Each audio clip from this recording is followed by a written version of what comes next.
Harry Potter படத்துல இருக்கிற villain வந்து 2 முகத்தை வச்சுட்டு இருப்பாள, அதே மாதிரி உண்மையிலேயே ஒருத்தர் வாழ்ந்திருக்காரு. முன்னாடி ஒரு முகம், பின்னாடி ஒரு முகத்தோட.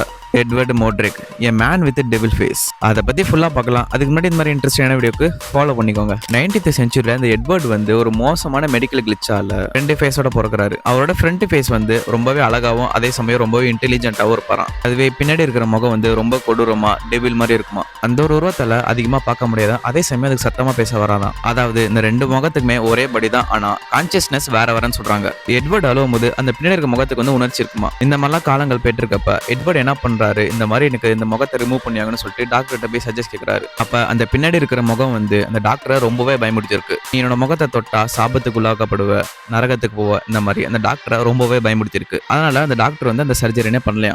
இந்த எட்வர்டையும் இந்த பின்னாடி இருக்கிற முகம் வந்து சரியா தூங்கோடாம மறுமனைஸ் பண்ணிட்டே இருக்குமா. ஏதாச்சும் கெட்ட விஷயமா அந்த எட்வர்டுக்கு அதுல இந்த பின்னாடி இருக்கிற முகம் சொல்லிக்கிட்டே இருக்குமா. இப்படியே சில மாசங்கள் போகுது, அதே சமயம் சில வருஷங்கள் போகுது. அவரால் இந்த முகத்தை வச்சுக்கிட்டு வாழவே முடியல. அதுக்கான காரணம் என்னன்னா, அந்த பின்னாடி இருக்க முகம் வந்து ஒரு டெவிலாவே மாறிடுச்சு. கடைசியா அவர் என்ன பண்றான்னா, அவரோட 23வது வயசுல இந்த பின்னாடி இருக்க முகம் பேச்சை கேட்க முடியாம சூசைட் பண்ணிக்கிறார். இந்த ஒரு விஷயம் கட்டுக்கெல்லாம் இல்ல, உண்மையிலே டாக்குமெண்ட்ரி பண்ணப்பட்டதுதான். உங்களுக்கு அந்த மாதிரி பின்னாடி ஒரு ஃபேஸ் இருந்தா நீங்க என்ன பண்ணுவீங்கன்னு மறக்காம கமெண்ட்ல சொல்லுங்க.